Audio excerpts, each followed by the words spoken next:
কই, আমরা তো গোপনে কিছু করিনি। তবে হ্যাঁ, বাংলাদেশের গণতন্ত্র, বাংলাদেশের সার্বভৌমত্ব, স্বাধীনতা, এটাকে হাইজ্যাক করা হয়েছে। এই স্বাধীনতা সার্বভৌমত্বকে ফিরিয়ে আনার জন্য যা যা প্রয়োজন গণতান্ত্রিক আন্দোলন, জয় বাংলা ব্রিগেড সবই করবে, আমরা সবই করব। খুনি ইউনুস, আসিফ নজরুল, এদেরকে বাংলাদেশ থেকে বিতাড়িত করতে, এই সার্জিস হাসানাতে যে মব, এদেরকে বাংলাদেশ থেকে নির্মূল করার জন্য যা যা করা লাগে জয় বাংলা ব্রিগেড আমরা সেটা করব। কথা দিচ্ছি, জনগণকে সাথে নিয়েই করব। একটা জিনিস ডক্টর রাব্বি এবং জয় বাংলা ব্রিগেড আমরা লুকিয়ে বলিনি, লুকিয়ে করিনি, সবই লাইভে আছে। আপনারা যান গুগলে, ইউটিউবে সার্চ করুন জয় বাংলা ব্রিগেড, আপনারা পেয়ে যাবেন। এখানে কোনো চক্রান্ত নেই ভাই, চক্রান্ত ষড়যন্ত্রের ভিতর নেই। তবে প্রয়োজনে এই হাসানাত সার্জিস সহ এই খুনি ইউনুস, আসিফ নজরুল, বদমাইশ, লুচ্চা, এদেরকে বিতাড়িত করার জন্য যে আন্দোলন লাগে সে আন্দোলন করব। যদি আমাদের সেখানে কি বলে এটাকে গ্যারিলা যুদ্ধ করতে, সেটা আমরা করব। কই, আমরা তো দেশের বিরুদ্ধে করছি না। কেন ওই সমন্বয়করা বলছে মেট্রো রেল না পোড়ালে আমাদের আন্দোলন হতো না, পুলিশ না মারলে আন্দোলন হতো না।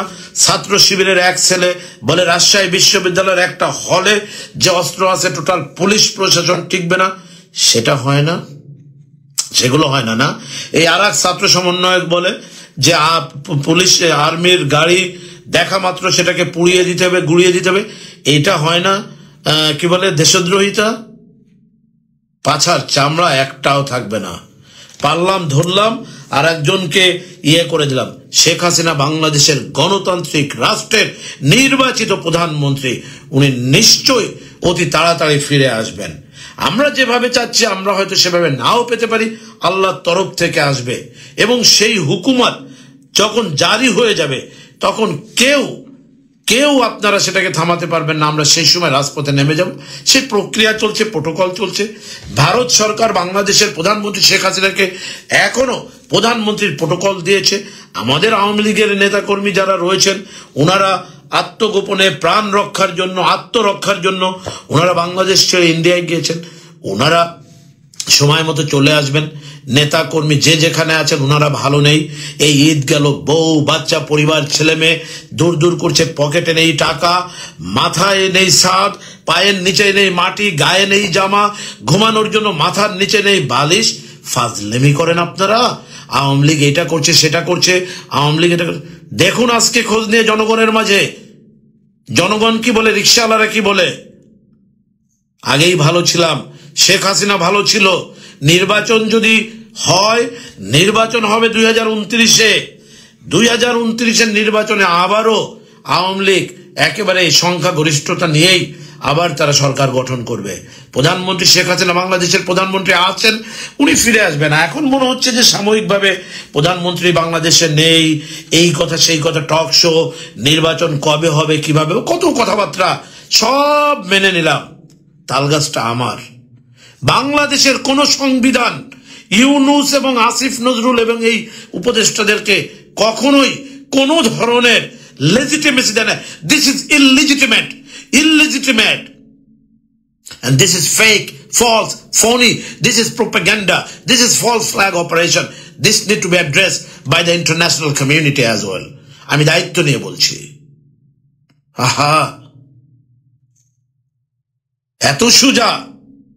হ্যাঁ, প্রধানমন্ত্রী শেখ হাসিনা গেছেন, মন্ত্রী পরিষদ গেছেন, চেয়ারম্যান, উপজেলার চেয়ারম্যান এক কলমে দিয়ে দিলাম, উনারা নেই। এই যে আবার কারে নিয়ে ঢাকায় মেয়র বানাইছে। ফাজলামি করেন, ফাজলামি না। বাংলাদেশ রাষ্ট্রের স্বাধীনতা সার্বভৌমত্বের জন্য যদি কোনো দল পাশে দাঁড়ায়, যদি কোনো সংগঠন পাশে দাঁড়ায়, তারা হচ্ছে স্বাধীনতার সপক্ষের শক্তি। আজকে বিএনপি, যাতে আমি বারবার বলেছি, রাজনৈতিক ক্ষেত্রে জাতীয়তাবাদী দল বিএনপি আমার শত্রু নয়। বিএনপিকে নিয়ে খুব বেশি নেগেটিভ কথাবার্তা আমার মুখ থেকে আপনারা শোনেন নাই। তবে হ্যাঁ, যে কর্মকাণ্ডগুলো রাজনৈতিকভাবে তারা জেল জুলুম হুলিয়া 1990 সালের 91 সালে 90 যে এরশাদ বিরোধী আন্দোলনে বিএনপি আওয়ামী লীগ এক হয়ে এরশাদকে পতন করে যে 91 নির্বাচন ছিল, এই নির্বাচনে যেটা করেছে তারা জয়লাভ করেছে, কিন্তু পরেতে জেল, জুলুম, হুলিয়া, মিথ্যা মামলা এগুলো করছে। এগুলো রাজনৈতিকভাবে আমরা মেনে নিতে পারি, কিন্তু আওয়ামী লীগের এই যে 20,000-এর উপরে নেতাকর্মীকে খুন করলো, হত্যা করলো, বাড়ি ঘর ব্যবসা প্রতিষ্ঠান সব জ্বালিয়ে পুড়িয়ে ছারখার করে দিল, কোটি কোটি মানুষ এখন বেকার। আওয়ামী লীগের লক্ষ লক্ষ মিল, কারখানা, বিজনেস, ইন্ডাস্ট্রি সব বন্ধ হয়ে গেছে, দোকানপাট। কেন? কি জন্য? এটা বাংলাদেশকে ধ্বংস করে দিয়েছে। যাই হোক, দেখুন, চেঁচামেচি করে আপনাদেরকে শুধু একটা কথাই বলতে চাই, ও ভয়ে কম্পিত নয় আশার হৃদয়। সেই দিন বেশি দূরে নয়, আবার প্রধানমন্ত্রী ফেরত আসবেন, এসে ক্ষমতা দখল করবেন। ক্ষমতায় দখল না, ক্ষমতা বুঝে নেবেন। আই এম সরি, ক্ষমতা বুঝে নেবেন। কে আসো জোয়ান হও আগুয়ান, আসেকার হিম্মত, এ তুফান ভারী, দিতে হবে পারি, নিতে হবে তরি পার, লঙ্ঘিতে হবে রাত্রি নিশীতে, যাত্রীরা হুঁশিয়ার। আপনারা রেডি হয়ে যান, তৈরি হয়ে যান, প্রস্তুত হয়ে যান। এই মুহূর্তে ঢাকা শহরে আমাদের বিশ্বাস করেন 10 লক্ষের উপর আমাদের তৃণমূলের নেতাকর্মী সবাই রেডি রয়েছে। আমাদের বিভিন্ন সংগঠন, সহযোগী সংগঠন, অঙ্গ সংগঠন, যুবলীগ, ছাত্রলীগ, শ্রমিক লীগ, স্বেচ্ছাসেবক লীগ, কৃষক লীগ, আওয়ামী লীগ, আওয়ামী যুবলীগ, আওয়ামী যুব মহিলা লীগ, মহিলা লীগ, লক্ষ লক্ষ নেতাকর্মী ডিসপ্লেস কিন্তু ওনারা ঢাকায় রয়েছেন। যে কোনো সময় ডাক আসবে, যে কোনো সময় সেই ডাকে আমরা সাড়া দিয়ে দেব, এবং প্রধানমন্ত্রী এসে তার প্রধানমন্ত্রীত্ব বুঝে নেবেন। তার আগে আমি ইউনুস আর আসিফ নজরুল কি করবে আমি জানি না, কোনো সেফ এক্সিটের প্রয়োজন নেই। তবে হাসানাত সার্জিস, তোমরা তরুণ, তোমরা ইয়াং, তোমরা চেয়েছিলে একটা আন্দোলনের মাধ্যমে তোমাদের ফিউচারকে আরো ব্রাইট করার জন্য। তোমরা চেয়েছিলে ছাত্ররা পাক, কোটা আন্দোলনটা করে কোটা চলে যাক, মেধা আসুক, কোনো অসুবিধা নাই, এটা আমি রেসপেক্ট করেছিলাম। কিন্তু তোমাদের আন্দোলনটা হাইজ্যাক হয়ে গিয়েছে। এটা তোমরা এখনো যদি না বুঝতে পারো, এমন সময় আসবে আমাদের কিন্তু আর বলার কিছু থাকবে না। তবে এখনো সময় আছে, তোরা ভাইগে যা, তোরা পালায় যা, পাকিস্তানে তোদের নাগরিকত্ব দেব, ওখানে চলে যা, এটাই তোদের জন্য বেস্ট হবে।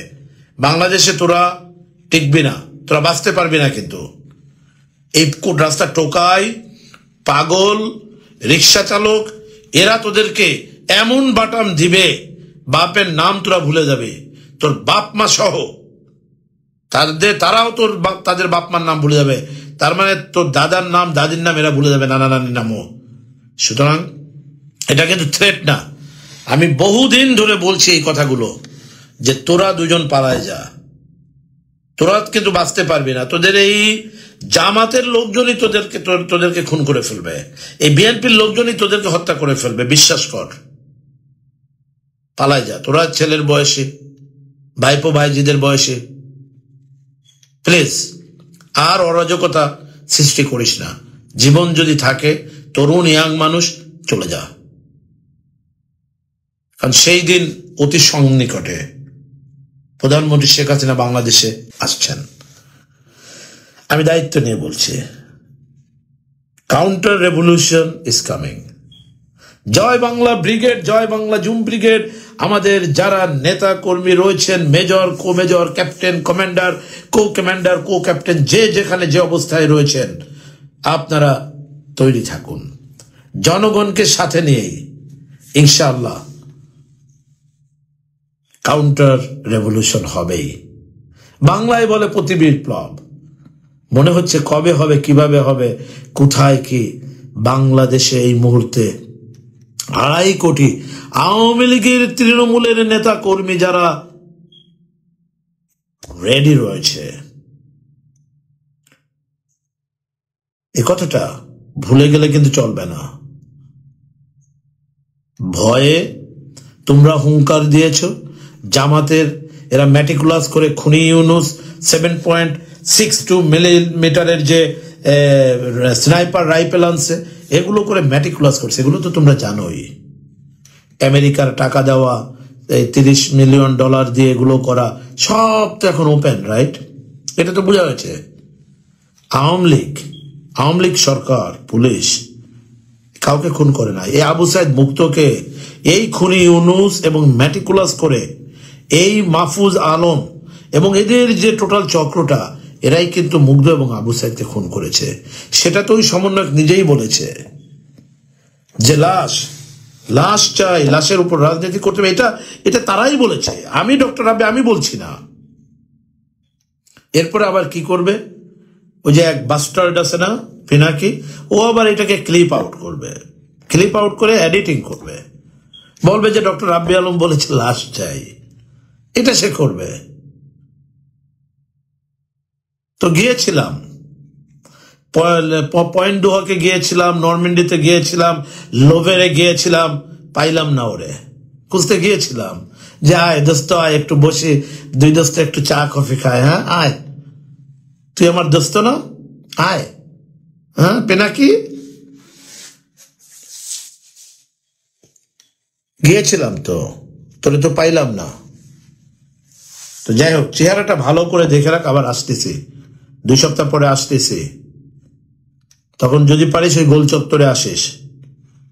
ওখানে বসেছিলাম, ওই যে দেখলাম 30-40টা লেনে গাড়ি বসেছিলাম কিন্তু ওখানে তোর জন্য, কিন্তু তোরে পাই নাই। যাই হোক, এই পিনাকি আর ইলিয়াস এরা বাংলাদেশের মানুষকে সম্পূর্ণরূপে প্রোপাগান্ডা করে মিথ্যা কথা বলে এই পুলিশদেরকে হত্যা করেছে। বাংলাদেশের এত পুলিশ হত্যা স্বাধীনতা যুদ্ধের সময় হয় নাই।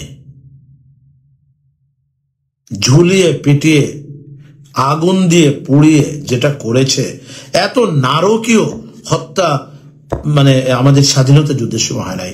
30 লক্ষ শহীদের আত্মাহুতি, 3 লক্ষ মা বোনের ইজ্জত সম্ভ্রম, সেই স্বাধীনতাকে ভুলুণ্ঠিত করেছে যারা। এদের থেকে স্বাধীনতা পুনরুদ্ধার করার জন্য মামলা একটা কেন 100টাও যদি মামলা হয়, সে মামলার জন্য আমি ডক্টর রাব্বি, আমাদের জয় বাংলা ব্রিগেড এবং বাংলাদেশের শান্তিকামী স্বাধীনতাকামী মানুষ ভয় পায় না। এটা তোমরা মনে রাখো। মনে হচ্ছে যে আমরা এটা করলাম সেটা করলাম, এটা করে ফেলবো সেটা করে ফেলবো, ভয়ে লেজ গুটিয়ে যদি মনে করে যে না আমরা ভীত না, আমরা পারবো, অবশ্যই আমরা পারবো, আমাদের হাসানাত আছে, আমাদের সার্জিস আছে, আয় রাজুতে আয়, আয় রাজুতে আয়, দেখ না ডাক না রাজুতে কয়জন আছে। তোর লাল যে প্রোফাইল করছিলি, তোর বাপ মা যারা ছিল ওই ছাত্রদের, ওরা অলরেডি বুঝে গেছে যে তোরা কি চাস। বেটা এক একটা ফকিন্নির পোলা, তোরা বিটকয়েনের মালিক হয়েছিস, কোটি কোটি টাকা হাতাইছিস। বাংলাদেশের যে সংবিধান অনুযায়ী পৃথিবীর যে প্রান্তেই থাকিস ধরে আনা হবে, তবে গণরোষে পড়িস না। বারবার এই কথাটা বলেছি, এখনো বলছি, আমরা ইনশাআল্লাহ জনগণের স্যান্ডেলের যে বাড়ি, এই বাড়ি একটাও মাটিতে পড়বে না। ভাই ওই বৃদ্ধ লোকটার কি হবে? ওই যে চেয়ারে বসে নামাজ পড়লো, আর ওই যে যখন তাকবিরাত দিচ্ছিল আল্লাহু আকবার আল্লাহু আকবার, দেখলাম সুদখোর মহাজন খুনি ইউনুস, সে আল্লাহু আকবার তো ভুলেছে, হয়তো একটু যখন চোখ বন্ধ করেও ছিল, সে একটু ইমামরে দেখতে পারতো বা ডাইনামামে দেখতে পারতো, তো সবাই আল্লাহু আকবার এটা দিচ্ছে, আর সে চলেছে আল্লাহু আকবার সুবহান রাব্বিয়াল আযীম সুবহান রাব্বিয়াল আযীম। এরপরে যে আল্লাহু আকবার দিচ্ছে উঠছে, আবার আল্লাহু আকবার দিচ্ছে, তখন সিজদায় চলে যাচ্ছে, তখন দেখে কই না তো, আবার আল্লাহু আকবার দিচ্ছে। তো যাই হোক, এটা একটু জোকস, একটু ফান করলাম। আমি জানি না ওই লোকটার কি হবে। ও একটা খুনি, আন্তর্জাতিক চক্রান্তকারী, ওকে নোবেল দিছিল, কিন্তু একটা মিথ্যাবাদী, চরম মিথ্যাবাদী। এই কথাটা বলে শেষ করব। সেপ্টেম্বরের 26 তারিখ এই খুনি সুদখোর ইউনুস ক্লিন্টন ইনিশিয়েটিভের গ্লোবাল লিডারশিপ স্টেজে সে মাহফুজ আলমকে পরিচয় করে দিছিল, বলছিল মাস্টার মাইন্ড, আর বলছিল যে সে brain behind the whole thing, এবং সে আসলে মূলত তাকে মাস্টার মাইন্ড বলে মাহফুজ আলম নেয় যাতে সেই মাস্টার মাইন্ড এটা সে নিয়েছে। এটা কিন্তু বলেছে, কোটি কোটি লোক শুনেছে, আপনারাও শুনেছেন, আপনারা শুনেছেন। ক্লিপটা কি চালাবো না এখন, না পরে দিয়ে দিব। ক্লিপে নিজে বলছে, এবং সে কিন্তু 3-4টা মিথ্যা কথা সেখানে বলছে, আমরা জানতাম না, পুরো ভিডিওটা দেখার সুযোগ হয়নি, পরে আমি দিয়ে দিয়েছি, দেখেন সে প্রথম যে কথাটা বলছে যে every single person in Bangladesh supported the cause. তার মানে সে বলতে চাচ্ছে যে সকলেই নাকি এই যে যে ঢাকা প্রোটেস্ট, যে ছাত্রদের প্রোটেস্ট, এটা নাকি বাংলাদেশের সবাই 18 কোটি মানুষ সাপোর্ট করেছিল। এটা একটা মিথ্যাবাদী, চরম মিথ্যাবাদী। বয়স হয়ে গেছে তো, আলজাইমার টাইমার হয়ে গেছে, মনে থাকে না। যাই হোক, ওটা নিয়ে কথা বলছি না, এটা তার বলা ঠিক হয় নাই। সে আসলে ইংলিশে যদি বলতো যে যে সমস্ত ছেলেরা আজকে রাজপথে নেমে কোটা আন্দোলন করছে তার পরিবারের সকল লোকেই সাপোর্ট। অনেক সময় আছে না, পরিবারে একজন করে আরেকজন করে না, এটা বলে ঠিক ছিল। সেটা না বলে সে বলছে বাংলাদেশের সকলেই নাকি এই কোটা বিরোধী আন্দোলনকে সাপোর্ট করছে। একটা মিথ্যাবাদী। তারপরে যেটা বলছিল যে আমেরিকার জনগণ থ্যাংক ইউ দিছিল, ধন্যবাদ দিছিল, বলছিল যে আমেরিকার জনগণ সবাই পাশে আছে, থ্যাংক ইউ। তখন কিন্তু আমি বুঝি নাই যে আমেরিকার জনগণ পাশে থাকবে কিভাবে। কি কাণ্ড দেখেন! এতদিন পরে যখন দেখলাম যে ডোনাল্ড ট্রাম্প প্রেসিডেন্ট হয়ে আসার পরে বাইডেনের কুকৃত্যে যে সেই মিলিয়নস অফ ডলার দিছে, তখন বুঝতে পারছি যে আসলে ওইটা আন্ডার দ্য টেবিল ডিল করছিল এই টাকাগুলো। তখন এই জন্য সে বলছিল যে আমেরিকার সকল জনগণকে ধন্যবাদ। এটা একটা বদমাইশ, একটা মিথ্যাবাদী। যাক, এই মিথ্যাবাদীটা প্রমাণিত হয়েছে কবে, কিভাবে? 24শে জানুয়ারি 2025। এটা ছিল কোথায়? এটা ছিল কোন জায়গায়? সুইজারল্যান্ডের জেনেভায়। সেখানে ইন্টারন্যাশনাল কনফারেন্স হয়, এটা হয় ইন্টারন্যাশনাল কনফারেন্স অন ইকোনমিক্স। সেখানে ক্লাউস স্কোবির সাথে একটা স্টেজ নিয়ে কথা বলে। ক্লাউস স্কোবির সাথে যে ইন্টারভিউ করে, সেখানে এই খুনি সুদখোর ইউনুস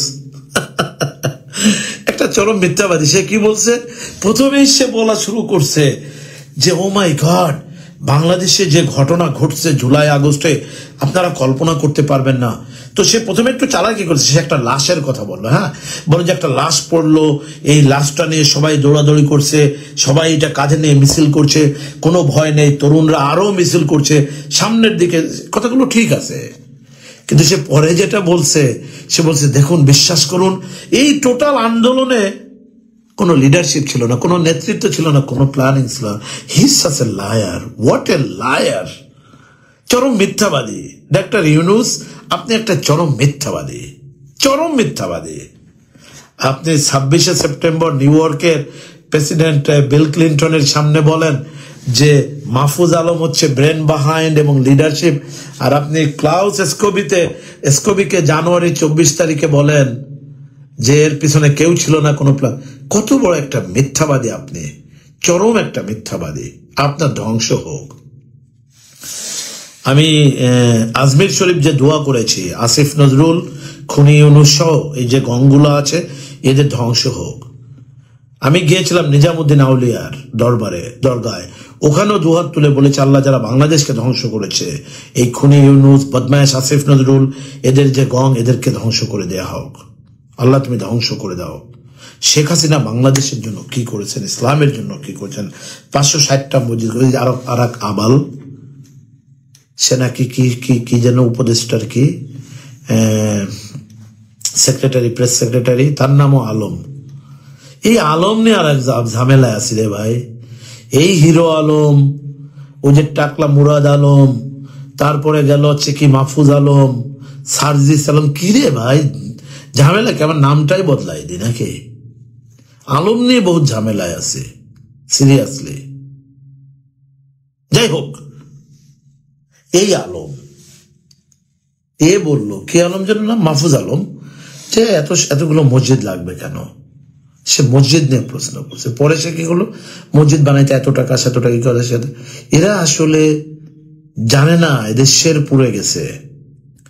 ওই যে কালকে দেখলাম Elias, right? Elias, I am not fond of Elias. Elias একটা ভিডিও করে ছাড়ছে। ইলিয়াস বলতেছে খুনি ইউনুসকে, যে মেয়া চেয়ারে বসছো, উপদেষ্টা হইছো, বাংলাদেশের সংবিধানে কোথাও উপদেষ্টার কোন রুলিং আছে? হ্যাঁ, ইলিয়াস যেটা বলেছে এটা আমরা বহু আগের থেকেই বলতেছি। যাই হোক, ইলিয়াস কি বলল, আর মুশফিক ফজল আনসারি কি করলো আর পিনাকি কি বললো এইটা নিয়ে মাথা ঘামানোর সময় আমাদের নাই। আমরা বাংলাদেশের প্রধানমন্ত্রী শেখ হাসিনাকে ইনশাআল্লাহ বাংলাদেশে ফেরত এনে তার সসম্মান তার কাছে বুঝিয়ে দেওয়া, এটাই আমাদের দায়িত্ব। জয় বাংলা, জয় বঙ্গবন্ধু বলে সামনের দিকে এগিয়ে যাবেন।